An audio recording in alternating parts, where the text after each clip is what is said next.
All right, so this is part two of episode 24 for you guys.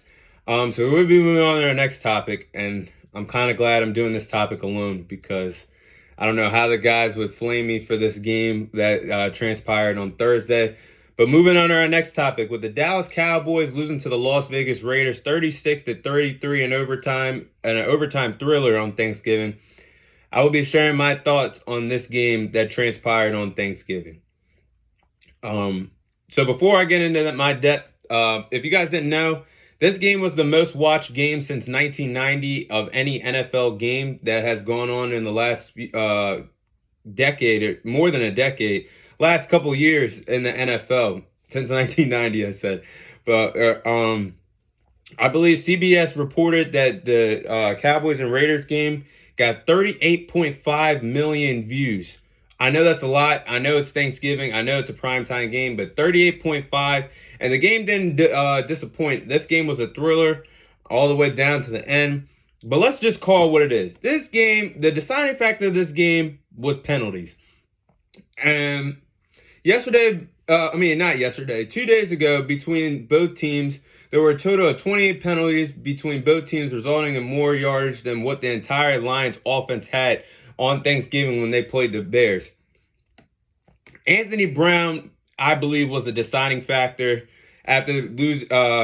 for us losing this game to the Raiders. And I would just say what it was first. He had 4 pass interference penalties that added up to be 91 yards and helped the Raiders score 20 points from penalty calls. Had my blood flowing watching the game. I mean, Anthony Brown is not a lockdown corner, but he's played really good compared to what he's played in the last few seasons with the Dallas Cowboys. I mean, when you got a primetime game that's a must-win situation with the number 1 seed being at stake, you can't lose this game. And Anthony Brown gave up 91 yards, which led to the Raiders scoring 20 points. I swear, and I talked to my boys about it. I wanted Anthony Brown to be released the very next morning. I would have released him that night if I was Jerry Jones. You can't do that on a primetime game when the world is watching and it's a must-win situation in front of your home crowd on Thanksgiving, and you wet the bed like that. And I believe in total he had 5 penalties, but 4 pass interference penalties throughout the whole entire game leading to that. It's unacceptable. But I give the Raiders their props for coming in and winning that game on Thanksgiving. They're on a losing streak. I think a 3-game losing streak. They lost their head coach this year. They've been through a lot. They lost their head coach, John Gruden. They lost Henry Ruggs. Oh, what an unfortunate situation has happened with him. And they lost their corner that they drafted, I believe, a year ago as well.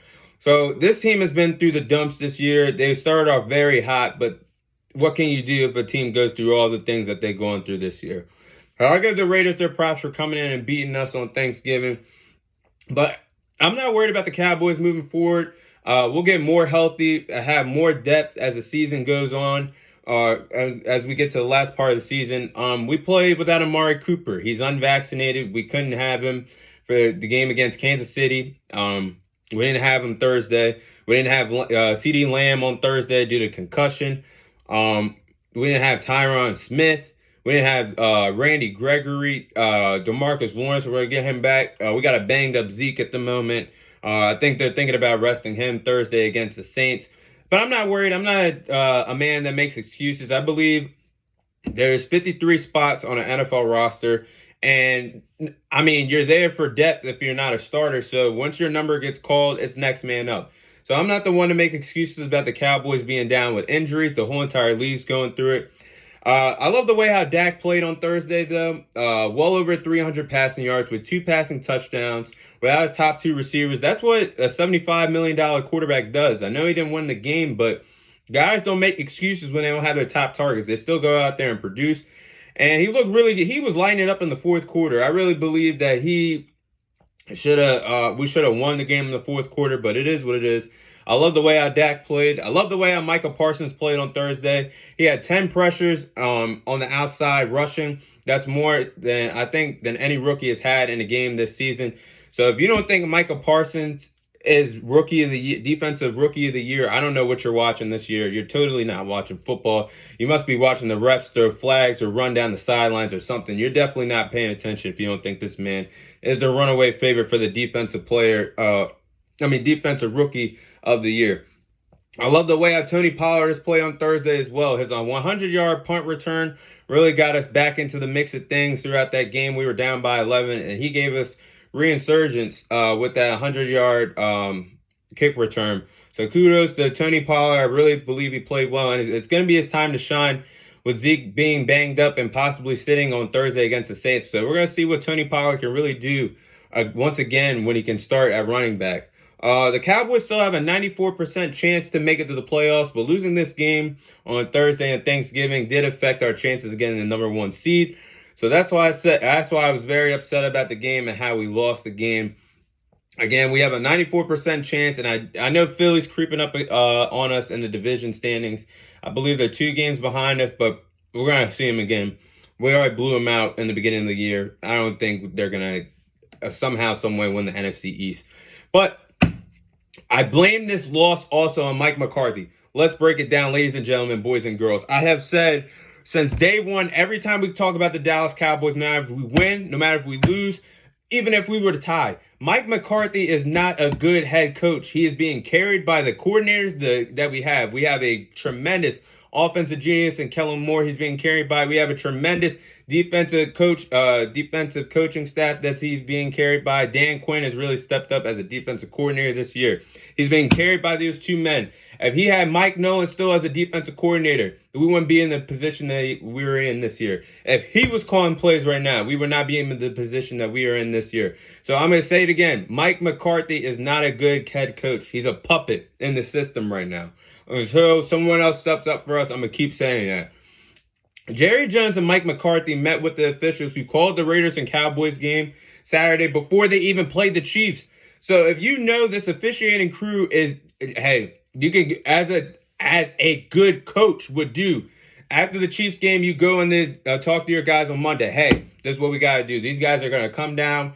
They're going to approach us, call some BS calls against us. We got to be prepared for that. Keep our heads up and keep grinding and try to win the game. Obviously, you did not go over that with your players because Anthony Brown wouldn't have had 4 pass interference calls if he knew. Some of them look like they shouldn't have been. I'm not saying no excuses. He got the penalties, but some of them, he was being physical with the Deshaun Jackson and other wideouts. But if Anthony Brown knew that from Mike McCarthy, I don't think all those penalties, we would have got penalized all those times. We had a total of 10 penalties as a team that cost us a tremendous amount of yardage. So a good head coach would go over that with his team. Mike McCarthy clearly didn't. He put the blame on the players for us getting penalized throughout the game.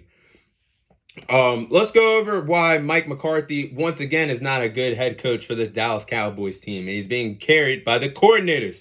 So, coaching mistakes made during this game. And I'm also going to say, Mike McCarthy cannot manage time at all. He is terrible at that. But let's go into the mistakes made during the game. Not challenging the Darren Waller fumble, which could have put you in great field position to get a field goal or a touchdown when the score was set when you were only down by 7-6. It looked like if I was the head coach, I would just throw the flag. You're only losing a timeout, and it's still the first half. Not very crucial. I can understand if it was the second half. I don't think I would have threw that. But it's the first half. If you don't get it, it's not the end of the world. You're just losing 1 timeout. And it looked like it was a football movement. It looked like it was a legit fumble. So I don't know why Mike McCarthy didn't throw out the red flag. You attempt a 59-yard field goal, and you missed it with Zergline, who couldn't make an extra point earlier in the game before attempting the 59-yard attempt. So once again, coaching mistake. Punt the ball. Pin them deep back in their own yardage. A costly mistake, and good thing Raiders didn't capitalize to get points off the board. And you also allowed the 100-yard kickoff return by Tony Pollard. You go for 2 off a penalty that the Raiders made after you made the extra point. So you get greedy, and you're at the 1, and you don't capitalize on a 2-point conversion. And let's break it down. Making the extra point, like I just said, he gets greedy going for 2.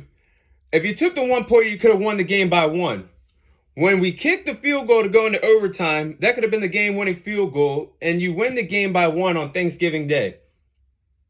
There would be no overtime. If you just take the 1 point right there, Mike McCarthy, instead of being greedy and going for 2, we wouldn't have the discussion right now. I wouldn't be so hostile right now. I'd be happy. We'd be 8-3. We would still have a chance at the NFC East, the number 1 seed. I mean, not, of course we're gonna see. I gotta roll slow down. We're gonna win the NFC East, but we would have a chance to win the number one seed, get the number one seed, and get home field advantage throughout the playoffs. But these are the mistakes that I'm talking about, and these are the mistakes that's gonna kill us come playoff time. And you see it, Tom Brady. You got to be picture perfect. You got to be on your P's and Q's. You can't make no mistakes against a legend like him. The GOAT, the greatest to put on pads. You got to be picture perfect against Aaron Rodgers, who is known to be a cowboy killer come playoff time. You got to be picture perfect against the Los Angeles Rams. They'll get things together. And Matthew Stafford is going to be coming for vengeance to write on his legacy. You got to look out for the Arizona Cardinals and Kyler Murray, DeAndre Hopkins when they get healthy. This cannot happen against those teams you got to get through. If you want to get to the Super Bowl, Mike McCarthy, get it together. You are on Hard Knocks. Oh, this is what championship teams are made of. This is what we go through. Do something. I'm tired of waiting. Do something. If you're going to be the man in Dallas, if you're going to be the man to stick around for the next 5 to 10 years, do something and become a better coach throughout time. It's a learning process of the regular season. You know this. You have a Super Bowl to your name thanks to Aaron Rodgers, but you still have it.